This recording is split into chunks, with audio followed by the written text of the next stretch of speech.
Hello, my friends. Welcome back to StoryPath English. Today, I want to tell you about a man who spent 27 years in prison. 27 years. Most people would break. Most people would lose hope. Most people would give up. But this man did not. He walked out of prison with dignity. He forgave his enemies. He became the leader of his country. And he changed the world. His name was Nelson Mandela. How did he do it? Stay with me. And if you enjoy stories like this, please subscribe to hear more. It was a small village in South Africa, 1918. A boy was born. His name was Roli Shatra. In his language, that name meant troublemaker. Later, a teacher gave him an English name, Nelson. Nelson Mandela grew up in a simple world. His family was part of the royal family of the Tembu people, but they were not rich. They lived in a small village with no electricity and no running water. As a boy, Nelson looked after sheep and cattle. He played with other children. He listened to stories from the elders. The elders told stories about the old days, about a time when their people were free, before the white people came, before the laws took away their land, before they became strangers in their own country. Nelson listened carefully. He did not understand everything, but he felt something stir inside him, a feeling that something was wrong, a feeling that things needed to change. When Nelson was young, he left his village to go to school. He was a good student. He worked hard. He wanted to learn everything. He went to a university. He was one of the few black students there. The teachers were mostly white. The books were written by white people. The rules were made by white people. But Nelson did not complain. He learned. He grew. Then something happened that changed his life. He met a man named Walter Sisulu. Walter was a real estate agent, but more than that, he was a fighter. He was part of a group that wanted to fight against the unfair laws. Walter saw something in young Nelson. He saw intelligence. He saw determination. He saw a leader. "Come work with me," Walter said. "We need young people like you." Nelson said yes.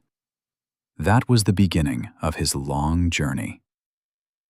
In 1940s South Africa, life was very hard for black people. The government was run by white people. Only white people could vote. Black people had no voice. The laws were cruel. Black people could not live in certain areas. They could not go to certain schools. They could not use certain beaches. They could not even walk on certain streets. They had to carry passes everywhere, a small book that said who they were. If a policeman asked and they did not have it, they could go to jail. This system was called apartheid. It meant apartness. It was designed to keep black people down, to make them poor, to make them powerless. Nelson Mandela saw this every day. He saw his people treated like animals. He saw families torn apart. He saw children grow up hungry and afraid. He decided he would fight against it. He joined the African National Congress, the ANC. It was a group that wanted freedom for black South Africans. At first, they tried peaceful ways. They wrote letters. They gave speeches. They asked the government to change the laws. But the government did not listen. They arrested the leaders. They banned their meetings. They made the laws even worse.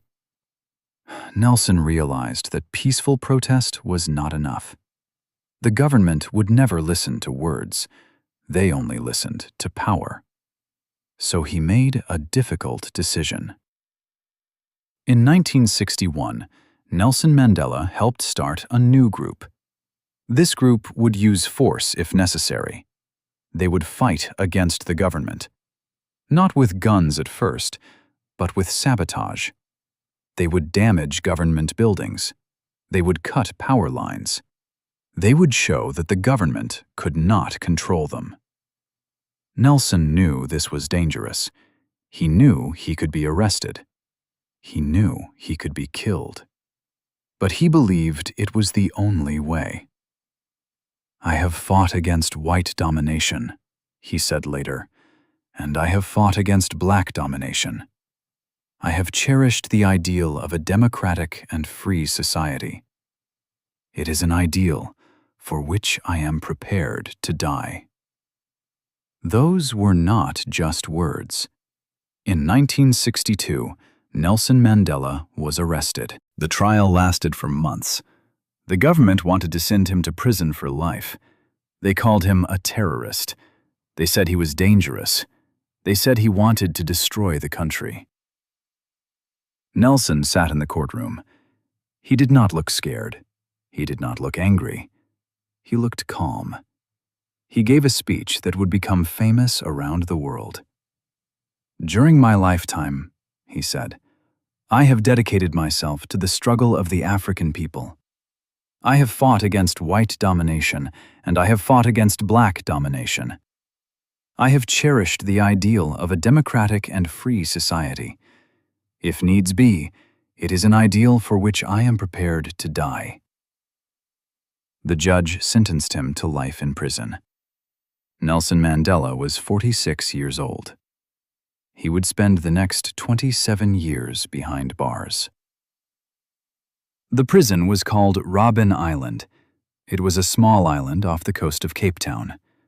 The water was cold. The wind was strong. The prison was built for people the government wanted to forget. Nelson's cell was tiny, 8 feet by 7 feet, just big enough for a small bed and a bucket. He slept on the floor for the first years. No mattress, just a thin blanket. Every day he woke at 5:30 in the morning. He worked in the limestone quarry. The dust from the stones hurt his eyes. For the rest of his life, his eyes would be sensitive to light. The guards were cruel. They called him by his prison number, not his name. They wanted to break his spirit, but they could not. In prison, Nelson Mandela found a way to keep fighting. He could not speak to the world. He could not lead protests, but he could talk to the other prisoners. He became their leader. He taught them. He encouraged them. He helped them study. He said, "Education is the most powerful weapon you can use to change the world." He studied law by himself. He read books. He wrote letters. He kept his mind sharp. He also learned the language of his enemies, Afrikaans, the language of the white guards. Why? Because he wanted to understand them. He wanted to talk to them. He believed that if you understand your enemy, you can find a way to peace. The guards respected him. Some even became his friends. Years passed. 10 years, 15 years, 20 years. The world outside was changing. People around the world were learning about apartheid. They were protesting. They were demanding that Nelson Mandela be freed. The government was under pressure, but they still would not let him go. In 1985, the government made an offer. They would free Nelson Mandela if he agreed to stop fighting, if he agreed to give up violence. Nelson thought about it. Then he said no. "What is the point of freedom," he said, "if I must give up the struggle for my people?" He stayed in prison. His wife Winnie visited him. His friends wrote letters. The world continued to wait. Then, in 1989, a new leader came to power in South Africa. His name was F.W. de Klerk. He was a white man. He had grown up in the apartheid system, but he saw that things had to change. The old way was not working. He started talking to Nelson Mandela. Secret talks at first, then open talks. De Klerk realized that the only way forward was to let Mandela go. It was February 11th, 1990. Nelson Mandela walked out of Victor Verster prison. He had been inside for 27 years. He was 71 years old. His hair was gray. His face had lines, but his eyes were still bright. His spirit was still strong. He walked through the prison gates. A crowd of people was waiting. Thousands of people. They had been waiting for hours. Some had been waiting for decades. When they saw him, they cheered. They sang. They cried. Nelson raised his hand. He smiled. He said, "I greet you all in the name of peace, democracy, and freedom for all." It was a simple sentence, but it meant everything. The journey was not over. South Africa was still divided. Black people and white people did not trust each other. There was violence in the streets. Many people feared that the country would fall into civil war. Nelson Mandela knew that the hardest work was still ahead. He did not want revenge. He did not want to punish the white people who had hurt his people. He wanted something different. He wanted peace. He started talking to the people who had put him in prison. He talked to the white leaders. He talked to the generals of the army. He talked to the men who had called him a terrorist. He said, "We must build a new country together. We must forgive each other. We must work together." People did not understand at first. Some black people were angry. "Why should we forgive?" they asked. "They stole our land. They killed our children. They put you in prison for 27 years. Nelson understood their anger, but he did not give in to it. "If you want to make peace with your enemy," he said, "you must work with your enemy. Then he becomes your partner." In 1993, Nelson Mandela and F.W. de Klerk won the Nobel Peace Prize. They won it together. The prisoner and the man who had freed him. It was a powerful symbol of what was possible. The next year, South Africa held its first free election. All people could vote. Black people, white people, everyone. Millions of people stood in long lines. They waited for hours. They had never voted before. Their parents had never voted before. Their grandparents had never voted before. They voted for Nelson Mandela. He became the first black president of South Africa. As president, Nelson Mandela faced enormous challenges. The country was broken. The economy was weak. The people were divided. Many white South Africans feared that Mandela would take revenge. He did the opposite. He asked white people to stay in the country. He kept white officials in their jobs. He made sure the new government included white leaders. And he did something that surprised everyone.